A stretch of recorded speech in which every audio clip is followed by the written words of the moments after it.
Hello students, welcome back to our YouTube channel Adarsh Navodaya education group. Last class में हमने बात किया था केमिस्ट्री इन डेली लाइफ के बारे में और उसमें हमने कुछ टॉपिक्स डिस्कस किए थे। जैसे कि हमने स्टार्ट किया था डेफिनेशन ऑफ मेडिसिन्स के बारे में, औषधियों की परिभाषा पढ़ी थी, क्लासिफिकेशन ऑफ मेडिसिन्स भी हमने पढ़ा था। 4 आधार पर हमने इसको बांटा था। एक था हमारा फार्माकोलॉजिकल, दूसरा ड्रग एक्शन, तीसरा हमारा था केमिकल स्ट्रक्चर और चौथा था टारगेट मॉलिक्यूल्स या लक्ष्य अणुओं के आधार पर। अच्छा, इसके बाद में हमने बात की थी एनाल्जेसिक्स के बारे में या पीड़ाहारी दर्द निवारक औषधियों के बारे में, जिसको हमने कहा था कि ये 2 प्रकार की होती है। एक होती है नारकोटिक्स और दूसरा होती है नॉन नारकोटिक्स। नारकोटिक्स या हम कहें स्वापक औषधियाँ। स्वापक औषधियाँ क्या होती है? जिनका व्यक्ति क्या हो जाता है, आदी हो जाता है। हमने पढ़ा था इसके बारे में कि व्यक्ति इनका क्या हो जाता है, आदी हो जाता है। लेकिन नॉन नारकोटिक्स के बारे में हमने कहा था कि व्यक्ति इनका आदी नहीं होता है। ठीक है, तो ये तो बात हुई हमारी लास्ट क्लास के बारे में कि हमने पिछली क्लास के अंदर क्या पढ़ा था। आज हम नया टॉपिक स्टार्ट करने जा रहे हैं, ट्रैंक्विलाइजर्स। देखिए, ट्रैंक्विलाइजर्स क्या होते हैं। यहाँ आपके सामने मैंने 2 इमेजेस रखी हैं ट्रैंक्विलाइजर्स के लिए, उसको एक्सप्लेन करने के लिए कि आप देख सकते हैं कि जो व्यक्ति है ये कितना ज़्यादा डिप्रेस्ड है, तनाव में है, या आप देख रहे होंगे चिल्ला रहा है बहुत ज़ोर से। ठीक है, तो ये कैसा है, ये व्यक्ति बहुत ज़्यादा तनाव में है। अच्छा, आपको यहाँ पे दिख रहा होगा कि ये मैंने क्या रखा है, एक इमेज रखी है जिसके अंदर डिप्रेशन घोर तनाव जो स्थिति जो पैदा हो जाती है किसी इंसान के अंदर, जिसके अंदर क्या हो जाता है, उसके अंदर मूड स्विंग्स आ जाते हैं। व्यक्ति का समय समय पर मूड जो होता है वो चेंज होता रहता है, या आप कह सकते हैं कि वो किसी से बात करना पसंद नहीं करता, या फिर रात रात को उसको नींद नहीं आती। बहुत सारी चीज़ें हो सकती हैं जो इनके इफ़ेक्ट्स डालती हैं। तो ये जो चीज़ें होती हैं जिसके अंदर व्यक्ति क्या हो जाता है, या तो बहुत ज़्यादा तनाव में हो, बहुत ज़्यादा चिंता में हो, या हम कह सकते हैं कि वो बहुत ज़्यादा परेशान हो।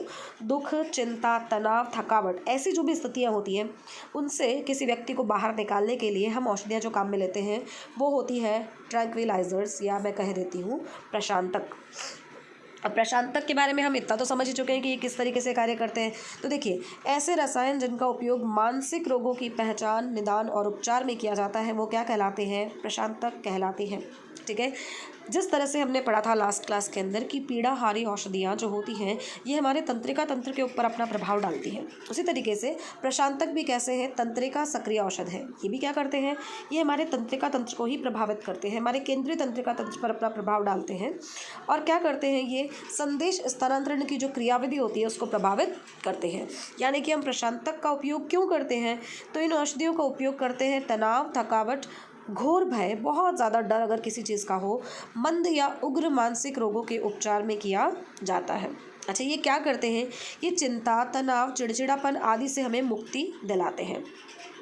जब ये हमारे तंत्रिका तंत्र पर अपना प्रभाव डालते हैं तो ये निद्राकारी प्रभाव उत्पन्न करते हैं। कैसा प्रभाव उत्पन्न करते हैं, निद्राकारी, यानी इनके सेवन से क्या हो जाती है, हमें तुरंत या तो नींद आने लग जाती है। ठीक है, और स्वस्थ होने की जो भावना होती है उसको भी ये क्या करते हैं, प्रेरित करते हैं। अब क्योंकि इनका प्रभाव कैसा होता है, निद्राकारी, और निद्राकारी प्रभाव उत्पन्न करने के कारण ही इनको नींद की गोलियों का आवश्यक घटक जो है वो माना जाता है। ठीक है, ये नींद की गोलियों का आवश्यक घटक होने की वजह से ही क्या होते हैं, अपना निद्राकारी प्रभाव उत्पन्न करते हैं। इसीलिए इनको नींद की गोलियों में आवश्यक रूप से मिलाया जाता है। जब आप देखते हैं कि कोई व्यक्ति डिप्रेशन में होता है तो उसको जो मेडिसिन प्रिस्क्राइब की जाती हैं उसमें अक्सर नींद की गोलियाँ होती हैं, और जो नींद की गोलियाँ होती हैं ये उनको क्या करती है, तनाव से मुक्ति दिलाती है। ठीक है, तो चलिए इसके बाद हम देखते हैं कि आप ये देख सकते हैं कि ये व्यक्ति, या हम कहें कि ये जो लेडी है इसने बहुत सारी मेडिसिन ले रखी हैं, ये बहुत ज़्यादा डिप्रेस्ड है, परेशान है, दुखी है किसी चीज़ को लेकर के। ठीक है, अब अगर ऐसा परेशान होता है व्यक्ति तो उसकी मानसिक स्थिति कैसी होती है, इस तरह की कि वो बहुत ज़्यादा कैसा है, दुखी है। अब हम उस व्यक्ति को उसके मानसिक दुखों से या उसके तनाव से किस तरह से बाहर निकाल सकते हैं, तो जब हम ट्रैंक्विलाइज़र का उपयोग करते हैं, जब आपको ये उसको मेडिसिन देंगे, उसको ये औषधि देंगे, तो ये उसके मस्तिष्क पर क्या करेगी, अपना प्रभाव डालेगी। और जब ये उसके मस्तिष्क यानी तंत्रिका तंत्र पर अपना प्रभाव डालती है तो ये उस व्यक्ति के अंदर खुश रहने की भावना को बढ़ाती है। यानी ये व्यक्ति को क्या करती है, खुश रहने की जो भावना होती है उसके अंदर उसको बढ़ाती है, जिससे क्या हो जाता है, व्यक्ति डिप्रेशन से बाहर आ जाता है। अब हम ये समझते हैं कि आखिर ये किस तरीके से होता है। देखिए क्या होता है कि हमारी बॉडी के अंदर एक नॉर एड्रेनलिन नाम का प्रमुख न्यूरोट्रांसमीटर होता है, जो क्या करता है, संदेशों को एक जगह से दूसरी जगह तक ले जाने का कार्य करता है। यानी कि ये हमारे मूड परिवर्तन में एक महत्वपूर्ण भूमिका निभाता है। व्यक्ति के जो भी मूड स्विंग्स होते हैं, अगर वो चिड़चिड़ा हो जाता है, कभी वो खुश हो जाता है, आप उसके व्यक्ति के मूड के बारे में कोई भी जानकारी नहीं दे सकते हैं, तो ये क्या है, एक न्यूरोट्रांसमीटर नॉर एड्रेनलिन की वजह से होता है। अब मान लीजिए किसी कारण से अगर इस हार्मोन की हमारे शरीर में क्या हो जाती है, कमी हो जाती है, तो ये व्यक्ति क्या हो जाएगा, डिप्रेशन या तनाव का शिकार हो जाएगा। अब प्रशांतक क्या करते हैं, ये उन एंजाइमों के कार्य को बाधित करते हैं जो नॉर एड्रेनलिन हार्मोन के विघटन के लिए उत्तरदायी होते हैं। क्योंकि जब एंजाइम नॉर एड्रेनलिन हार्मोन को विघटित करते हैं तो इससे इस हार्मोन की सांद्रता में क्या हो जाती है, कमी आने लग जाती है और व्यक्ति क्या हो जाता है, डिप्रेस्ड हो जाता है। लेकिन हम क्या करते हैं, जब किसी व्यक्ति को ट्रैंक्विलाइजर देते हैं, ऐसी औषधियाँ प्रिस्क्राइब करते हैं उसके लिए, तो ये क्या करती हैं, ये उन एंजाइमों के उस कार्य को बाधित कर देती है जो एंजाइम इस न्यूरोट्रांसमीटर को क्या कर रहे होते हैं, विघटित कर रहे होते हैं, जिससे इस विघटन कम हो जाएगा इसका, किसका, नॉर एड्रेनलिन का। और जब नॉर एड्रेनलिन का विघटन कम हो जाता है तो नॉर एड्रेनलिन अपना कार्य जारी रखता है और व्यक्ति में क्या करता है, खुश रखने की जो प्रवृत्ति होती है या उसकी जो स्वस्थ होने की भावना होती है उसको जागृत करता है और इस प्रकार से व्यक्ति जो होता है वो डिप्रेशन से बाहर आ जाता है। तो हमने देखा कि ट्रैंक्विलाइजर्स जो होते हैं, ये ट्रैंक्विलाइजर्स या प्रशांतक क्या कार्य करते हैं, ये मानसिक रोगों के उपचार में सहायक होते हैं।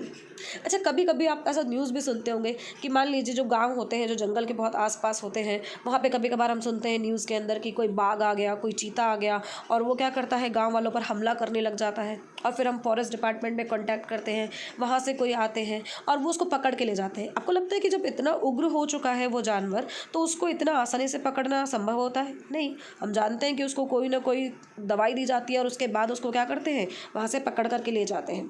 अच्छा, जब वो इतना ज़्यादा उग्र होता है तो उसको कौन सी दवाई दी जाती है, तो उसको प्रशांतक का इंजेक्शन दिया जाता है, उसको ट्रैंक्विलाइजर का इंजेक्शन दिया जाता है। और ट्रैंक्विलाइजर क्या करता है, वो उस जानवर के तंत्रिका तंत्र पर अपना प्रभाव डालता है और जब वो उस तंत्रिका तंत्र को प्रभावित करता है तो इससे क्या हो जाता है, उस जानवर को नींद आ जाती है और जब उस जानवर को नींद आ जाती है तो हम उसको क्या कर सकते हैं, आसानी से पकड़ करके ले जा सकते हैं। तो इस तरह से हमने देखा कि ट्रैंक्विलाइजर काम में आते हैं। चलो कुछ देखते हैं, कुछ यहाँ पर इंपॉर्टेंट एग्जाम्पल्स दिए हैं, जैसे कि मैप्रोबोमेट।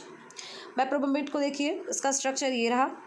इसके अंदर देखो मैंने एक गोला बना रखा है कि ये जो आपको यहाँ पे दिख रहा होगा, एक एल्किल समूह जिसको हम बोलते हैं, ये इक्वेनल में, इक्वेनल जो है इसमें, यहाँ पर इन दोनों की संरचनाओं में केवल एक यही डिफरेंस होता है और यहाँ पर एक एल्किल समूह अलग होता है और यहाँ पर एक एल्किल समूह अलग होता है। ठीक है, तो ये मैप्रोबोमेट भी क्या है, एक ट्रैंक्विलाइजर है, एक प्रशांतक है। इक्वेनल भी क्या है, ये भी एक प्रशांतक है।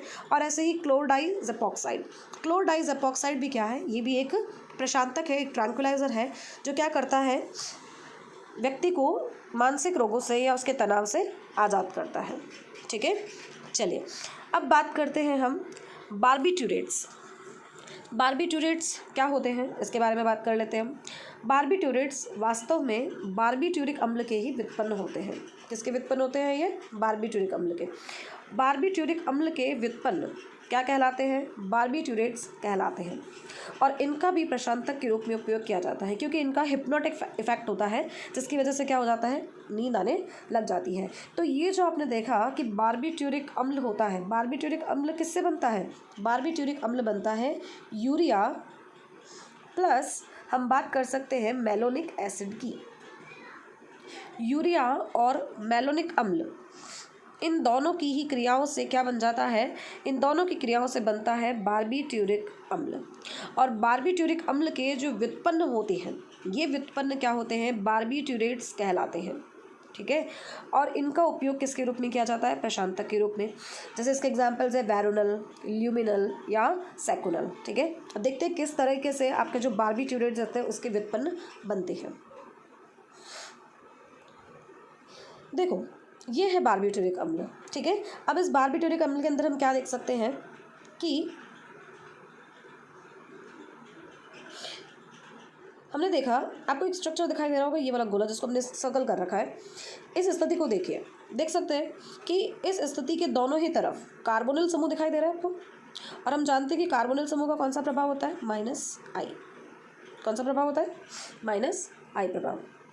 अच्छा, इसी तरीके से यहाँ पे भी क्या है, -I प्रभाव। अच्छा बताइए, माइनस आई प्रभाव है तो जाहिर सी बात है कि इस तरफ से और इस तरफ से, दोनों तरफ से इलेक्ट्रॉन्स क्या हो रहे हैं, खींचे जा रहे हैं। यानी कि ये जो स्थिति हम देख सकते हैं, इस स्थिति के जो दोनों हाइड्रोजन हैं ये अब कैसे हो चुके हैं, सक्रिय हाइड्रोजन हो चुके हैं, जिनको आसानी से बाहर निकाल करके प्रतिस्थापित किया जा सकता है। इसी तरीके से यहाँ देखो, अब देखो यहाँ पे अगर यहाँ हम बात करें तो यहाँ मैंने क्या दिखाया कि ये जो आपको सर्कल करके दिखाया हुआ है, यहाँ पे हमने 2 एथिल समूह लगा रखे हैं। ये ईटी क्या है, ये ईटी आपका एथिल समूह है। ये ईटी आपका क्या है, एथिल समूह है, ठीक है। इसके बाद ये देखो ल्यूमिनल, ल्यूमिनल क्या है, इसमें यहाँ जो है बस ग्रुप्स के अंदर हमने चेंज किया है, ग्रुप्स के अंदर थोड़ा बहुत जो चेंज हो जाता है।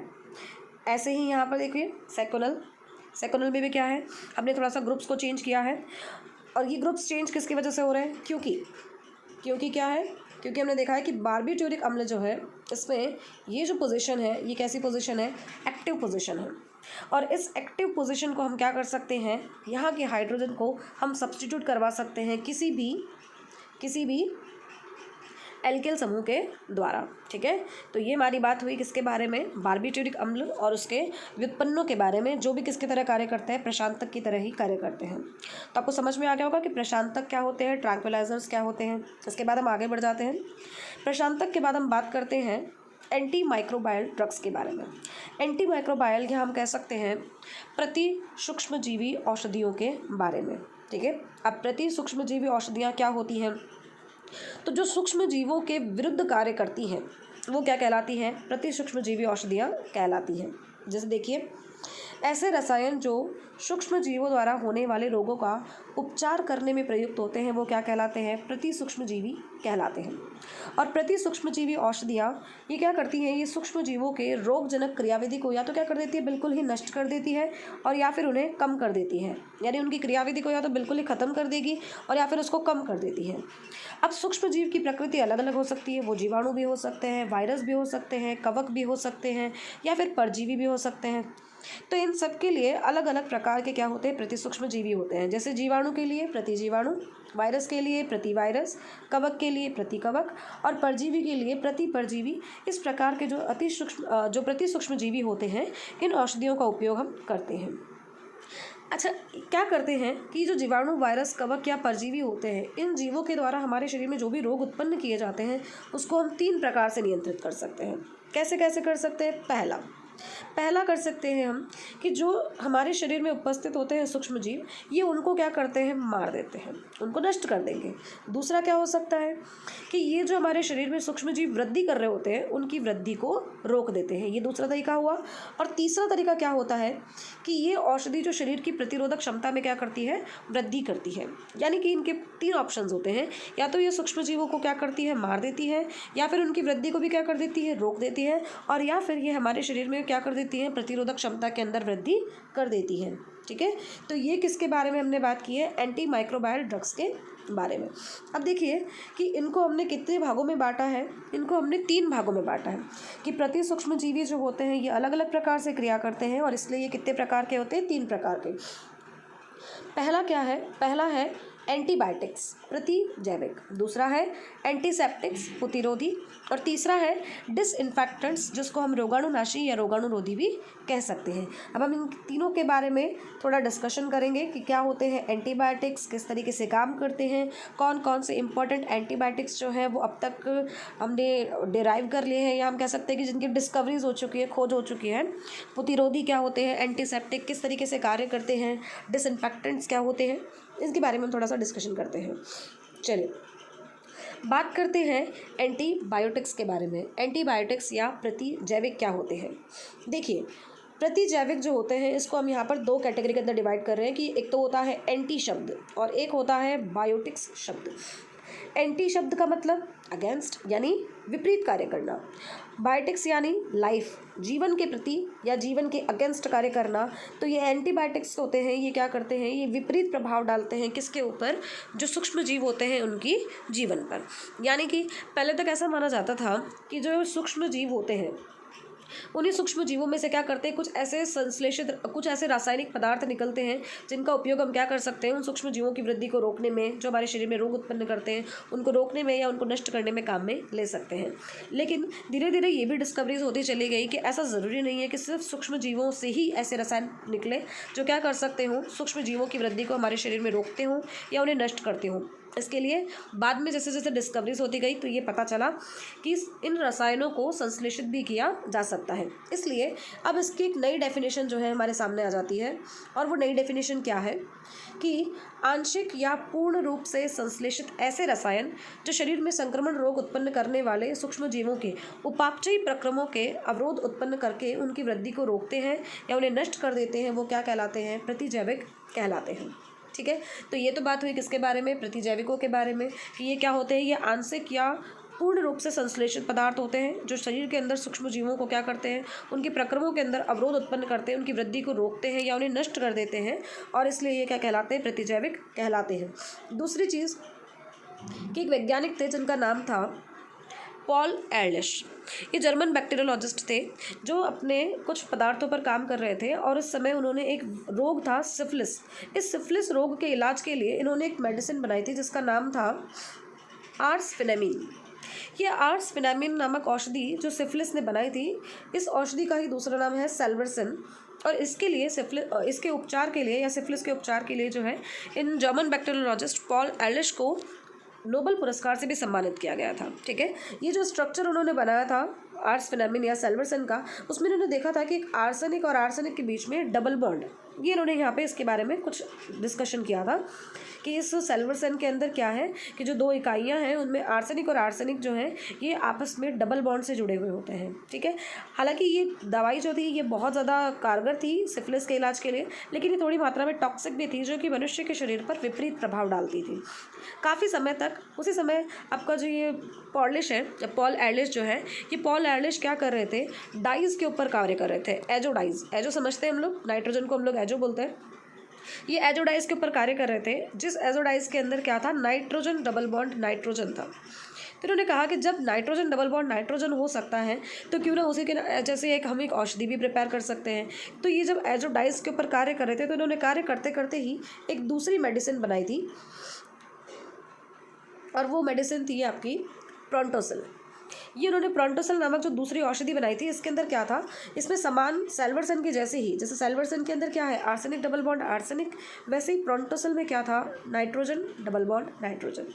तो प्रोंटोसिल के अंदर नाइट्रोजन डबल बॉन्ड नाइट्रोजन था, और केवल यही एक चेंज वहाँ पर था जो इसको इससे डिफ्रेंशिएट कर रहा था। तो उन्होंने देखा कि जिस तरीके से सेल्वर्सन जो थी ये अपनी एंटीबायोटिक जो एक्टिविटीज़ थी वो शो कर रही थी, उसी तरीके से ये प्रोंटोसिल भी क्या कर रही थी, ये भी एंटीबायोटिक एक्टिविटी शो कर रही थी। और देखा जाए तो ये प्रोंटोसिल इस सेल्वर्सन की तुलना में अधिक प्रभावी थी। इसकी तुलना में क्या थी, ये अधिक प्रभावी थी। देखो, प्रथम प्रभावी प्रतिजीवाणु प्रोंटोसिल पॉल एरलिश ने ही बनाई थी। दोनों ही उन्होंने बनाई है, सेल्वर्सन भी उन्होंने बनाई है और प्रोंटोसिल भी उन्होंने ही बनाई है।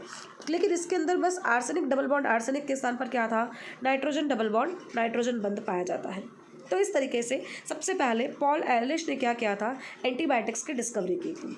ठीक है, इसके बाद दूसरा जो है वो ये है कि हम बात करते हैं कि किस तरीके से प्रोंटोसिल, अब प्रोंटोसिल में उपस्थित पैरा अमीनो बेंजीन सल्फोनेमाइड भाग, देखिए पैरा अमीनो बेंजीन सल्फोनेमाइड भाग कौन सा है, तो वो यहाँ हम देखते हैं कि ये जो हिस्सा आपको दिख रहा है, ये वाला, इसको बोला गया है पैरा अमीनो सल्फोनेमाइड भाग। ठीक है, पैरा अमीनो बेंजीन सल्फोनेमाइड भाग, वो इसी को बोला जा रहा है। और ये जो पैरा अमीनो बेंजीन सल्फोनेमाइड भाग जो है, इसी की वजह से प्रोंटोसिल क्या थी, अधिक क्रियाशील थी। ये देखो, पैरा अमीनो बेंजीन सल्फोनेमाइड जो भाग है आपका, इसी की वजह से ये क्या थी, अधिक क्रियाशील थी। और इस प्रकार हमें सल्फा औषधियों के बारे में भी पता चलता है, क्योंकि ये इस जो आपका प्रोंटोसिल है, ये प्रोंटोसिल क्या होता है, जब शरीर के अंदर जाता है तो शरीर के अंदर जाकर के ये पैरा अमीनो बेंजीन सल्फोनेमाइड के अंदर ही चेंज हो जाता है। तो इस तरह से हमें क्या पता चला, सल्फा औषधियों के बारे में पता चला।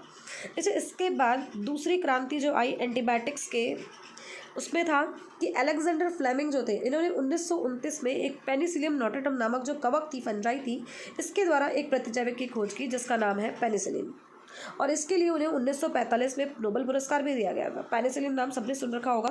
और ये पेनिसिलिन जो है ये बहुत ही इंपॉर्टेंट एंटीबायोटिक था, क्योंकि जब विश्व युद्ध हुआ था, दूसरा विश्व युद्ध, उस समय ये जो वैज्ञानिक थे अलेक्जेंडर फ्लेमिंग, इनके द्वारा बनाई गई ये जो पेनिसिलिन थी, इस पेनिसिलिन से काफ़ी अमेरिकी सैनिकों को उपचारित किया गया था। तो ये उस समय बहुत ज़्यादा काम में भी आई थी। तो पेनिसिलिन क्या है, ये एक बहुत ही आवश्यक एंटीबायोटिक है।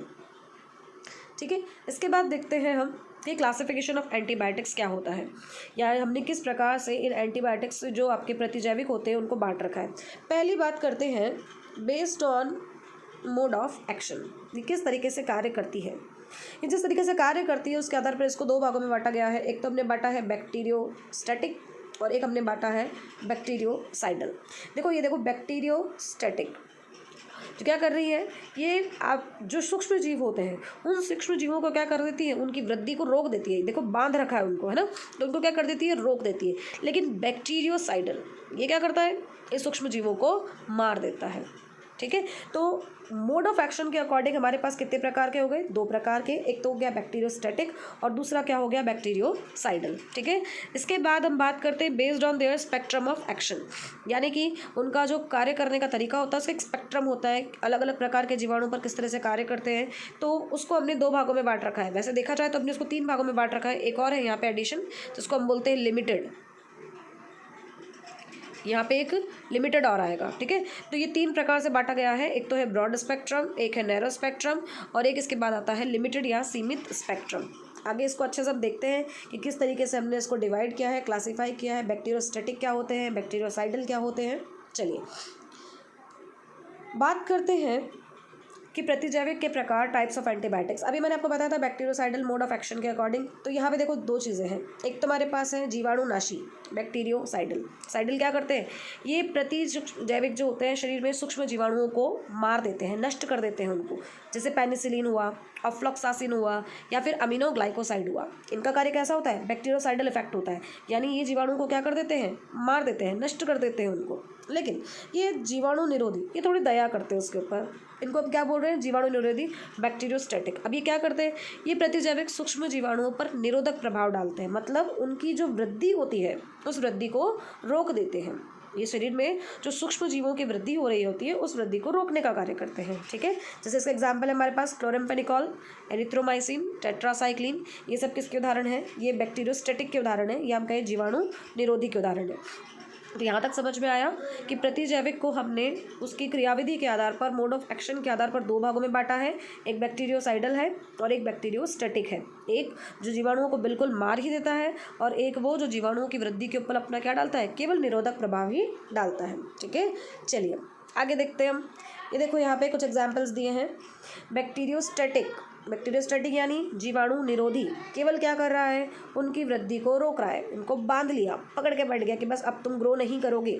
ठीक है, तो ये क्या करते हैं, ये इनको बांध लेते हैं, इनकी क्रियाविधि को प्रभावित कर देते हैं। एग्जाम्पल देखिए, क्लोराम्फेनिकोल, एरिथ्रोमाइसिन, क्लिंडामाइसिन, सल्फोनेमाइड्स, ट्राइमेथोप्रिम और टेट्रासाइक्लिन्स। ठीक है, आगे है बैक्टीरियोसाइडल। ये भाई साहब क्या कर रहे हैं, इन्होंने कोई दया नहीं दिखाई, बल्कि क्या कर दिया, मार दिया। किसको, सूक्ष्म जीवों को। जो शरीर के अंदर सूक्ष्म जीव वृद्धि कर रहे हैं उनको इन्होंने बिल्कुल ही खत्म कर दिया, नष्ट कर दिया। और इनके एग्जाम्पल्स क्या है, aminoglycosides, beta lactams, vancomycin, quinolones, rifampin और मेट्रोनाइडाजोल। ठीक है, तो ये किसकी बात हुई, हमारे बैक्टीरियोस्टैटिक और बैक्टीरियोसाइडल के बारे में, कि किस तरीके से ये कार्य करते हैं और सूक्ष्म जीवाणुओं की वृद्धि को प्रभावित करते हैं।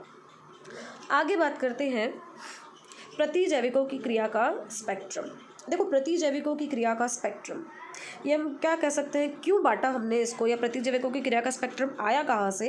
तो इसके लिए हम पहले समझते हैं छोटी सी चीज़ कि जीवाणु जो होते हैं ये दो प्रकार के होते हैं। एक तो होता है ग्राम पॉजिटिव और एक होता है ग्राम नेगेटिव। ठीक है, अब हालांकि बायोलॉजी के अंदर आप इसको ज़्यादा अच्छे से पढ़ सकते हैं कि ग्राम पॉजिटिव बैक्टीरिया क्या होते हैं और ग्राम नेगेटिव बैक्टीरिया क्या होते हैं। तो ग्राम पॉजिटिव बैक्टीरिया क्या होते हैं, ये जब इनको स्टेन किया जाता है, ग्राम स्टेनिंग की जाती है इनकी, जब स्टेन किया जाता है तो ये तो हो जाते हैं पर्पल कलर के, और ये जो होते हैं ये पर्पल कलर के नहीं होते, क्योंकि इनकी जो कोशिका भित्ति होती है, जो पेप्टिडोग्लाइकन से बनी हुई होती है, ये क्या होती है, बहुत ही ज़्यादा मजबूत होती है। इसलिए जब इनकी स्ट्रेनिंग की जाती है और स्ट्रेनिंग करके इनको वॉश भी कर देते हैं, धो भी देते हैं, तो भी जो कलर होता है वो पूरा बाहर नहीं निकलता। कलर क्या होता है, पूरा बाहर नहीं निकलता। इसलिए ये कैसे दिखते हैं, पर्पल कलर के दिखाई देते हैं। लेकिन जो ग्राम नेगेटिव होते हैं, इनकी जो ये कोशिका भित्ति होती है पेप्टिडोग्लाइकन की बनी हुई होती है, लेकिन ये भित्ति कैसी होती है, ये पतली होती है, थिन लेयर होती है। ये कैसी होती है, ये थिन लेयर होती है। और पतली होने की वजह से जब इसको वॉश किया जाता है तो इसका जो ये कलर होता है ये वापस से बाहर निकल जाता है, और इस वजह से ये क्या होते हैं, ये पर्पल कलर के नहीं होते। तो जो जीवाणु होते हैं उसको हमने दो प्रकार के भागों में बांटा है, एक होता है ग्राम पॉजिटिव और एक होता है ग्राम नेगेटिव। इन्हीं ग्राम पॉजिटिव और ग्राम नेगेटिव के आधार पर ही हमने क्या किया है कि जो प्रतिजैविकों की क्रिया का स्पेक्ट्रम है, इस स्पेक्ट्रम की हमने यहाँ पे बातचीत की है। इसको डिस्कशन करते हैं। सूक्ष्म जीवाणुओं की वह संपूर्ण परास जिस पर प्रतिजीवाणु या प्रतिजैविक प्रभावकारी होते हैं वो क्या कहलाती है, स्पेक्ट्रम कहलाती है। और इसके आधार पर प्रतिजैविक कितने प्रकार के होते हैं, 3 प्रकार के होते हैं। एक होता है विस्तृत स्पेक्ट्रम प्रतिजैविक, ब्रॉड स्पेक्ट्रम एंटीबायोटिक। ऐसे प्रतिजैविक जो क्या करते हैं, ग्राम पॉजिटिव और ग्राम नेगेटिव दोनों प्रकार के जीवाणुओं की विस्तृत परास को क्या कर देते हैं, खत्म कर देते हैं, उनका विनाश कर देते हैं या उनका निरोध कर देते हैं। ये क्या कहलाते हैं, विस्तृत स्पेक्ट्रम प्रतिजैविक कहलाते हैं। यानी ये ग्राम पॉजिटिव और ग्राम नेगेटिव दोनों ही प्रकार के बैक्टीरियाज को क्या कर देते हैं, नष्ट कर देते हैं। ठीक है, किसी एक को नहीं बल्कि दोनों को ही नष्ट कर देते हैं, इसलिए क्या कहलाते हैं, विस्तृत स्पेक्ट्रम प्रतिजैविक कहलाते हैं। जैसे एग्जाम्पल है इसका एम्पिसिलिन या फिर एमॉक्सिलिन। ठीक है, ये किसकी तरह कार्य करेंगे, विस्तृत स्पेक्ट्रम प्रतिजैविक की तरह, जो कि ग्राम पॉजिटिव और ग्राम नेगेटिव दोनों ही बैक्टीरिया को क्या कर देते हैं, नष्ट कर देते हैं। दूसरा जो इसका टाइप है वो है संकीर्ण या मैं कह दूं कि नैरो स्पेक्ट्रम एंटीबायोटिक्स। अब देखिए नैरो है तो यानी कहीं ना कहीं उस विस्तृत से कुछ कम काम करते हैं। तो ऐसे प्रतिजैविक जो क्या करते हैं, ग्राम पॉजिटिव या ग्राम नेगेटिव दोनों को नहीं, दोनों में से किसी एक को ही क्या करते हैं, अर्थात किसी एक ही प्रकार के जीवाणु के प्रति कैसे होते हैं, प्रभावकारी होते हैं। इसलिए क्या कहलाते हैं, ये संकीर्ण स्पेक्ट्रम प्रतिजैविक कहलाते हैं। ठीक है, ये दोनों प्रकार के बैक्टीरियाज पर काम नहीं करते बल्कि दोनों में से किसी एक पर ही अपना प्रभाव दिखाते हैं। जो दोनों पर अपना प्रभाव दिखाता है वो तो कौन है, विस्तृत, और जो दोनों में से किसी एक पर अपना प्रभाव दिखाता है वो कौन है, ये संकीर्ण या नैरो स्पेक्ट्रम प्रतिजैविक। इसके एग्जाम्पल देखो, पॉलीमिक्सिन या वैंकोमाइसिन आदि। अब इसके बाद आता है तीसरा टाइप जो क्या है, लिमिटेड स्पेक्ट्रम एंटीबायोटिक्स। यानी कि ऐसे प्रतिजैविक जो कैसे हैं, संकीर्ण से भी बहुत कम सीमित क्षेत्र रखते हैं अपना। ऐसे प्रतिजैविक जो एक जीव पे या सिर्फ एक ही रोग पर प्रभावित होते हैं, ये क्या कहलाते हैं, आपके सीमित स्पेक्ट्रम कहलाते हैं। जैसे पेनिसिलिन जी, डिसइडेजिरिन, ये दोनों कैसे हैं, ये सीमित स्पेक्ट्रम प्रतिजैविक है। ठीक है, तो सीमित स्पेक्ट्रम प्रतिजैविक क्या करते हैं, केवल एक रोग पर या केवल एक जीव पर ही अपना प्रभाव डालते हैं। बात हुई किसकी, स्पेक्ट्रम के आधार पर प्रतिजैविकों की। चलिए आगे देखते हैं इसको। ये देखो यहाँ पे क्या है, ब्रॉड स्पेक्ट्रम एंटीबायोटिक्स। या देखो ब्रॉड स्पेक्ट्रम एंटीबायोटिक्स सभी प्रकार के जितने भी हैं, कोई भी वैरायटी हो, ग्राम पॉजिटिव हो, ग्राम नेगेटिव हो, कोई भी प्रकार का हो, सब तरह के देखो यहाँ पर सभी जीवाणु को क्या कर रखा है इसने, खत्म कर दिया, नष्ट कर दिया, या आप करो बंदी बना दिया एक तरीके से, ताकि वो अपना काम ना कर सके। नैरो स्पेक्ट्रम क्या कर रहा है, केवल एक ही प्रकार के सेलेक्टेड ग्रुप, केवल एक ही प्रकार के जीवाणुओं पर अपना कार्य कर रहा है। दोनों प्रकार के जीवाणु पर कौन करता है, ये ब्रॉड स्पेक्ट्रम। केवल एक प्रकार पे कौन करता है, ये नैरो स्पेक्ट्रम। तो इसलिए दोनों की क्रियाविधि कैसी है, अलग अलग है। यहाँ तक समझ में आ गया आप सबको। आगे देखते हैं, यहाँ पर है अपना broad spectrum versus narrow spectrum. यानी ये दोनों के अंदर जो इनके एग्जाम्पल्स हैं वो भी डिफरेंट होते हैं, और इनकी जो क्रियाविधि होती है वो भी डिफरेंट होती है। जैसे देखो ये इसके एग्जाम्पल्स डिफरेंट है आपके पास, टेट्रासाइक्लिन्स, ब्रॉड स्पेक्ट्रम पेनिसिलिन्स, ठीक है, ये कार्बामेनामेंस, और यहाँ देखिए पेनिसिलिन VNG, या फिर ये लिंकोसेमाइड्स, या ये डेप्टोमाइसिन, रिफामाइसिन्स। तो ये किसके एग्जाम्पल हुए, ये स्पेक्ट्रम नैरो स्पेक्ट्रम के एग्जाम्पल हुए, और ये इधर वाले किसके एग्जाम्पल हुए, ब्रॉड स्पेक्ट्रम के एग्जाम्पल हुए। यहाँ तक की बात आप सबको समझ में आ गई होगी आराम से कि आज हमने किस किस चीज़ के बारे में डिस्कशन किया है। आज हमने पढ़ा है एक तो उसके बारे में, ट्रैंक्विलाइजर्स प्रशांतक के बारे में क्या होते हैं, फिर हमने पढ़ा बारबिट्यूरेट्स, वो भी प्रशांतक की तरह ही कार्य करते हैं। उसके बाद हमने प्रति सूक्ष्म जीवी के बारे में पढ़ना स्टार्ट किया, एंटीमाइक्रोबायल डक्ट्स के बारे में। हमने उसको 3 भागों में बांटा है, एक हमने बांटा है एंटीबायोटिक्स में, दूसरा हमने उसको बांटा है प्रतिरोधी जिसको हम कहते हैं एंटीसेप्टिक्स, तीसरा हमने बांटा है उसको डिसइंफेक्टेंट्स।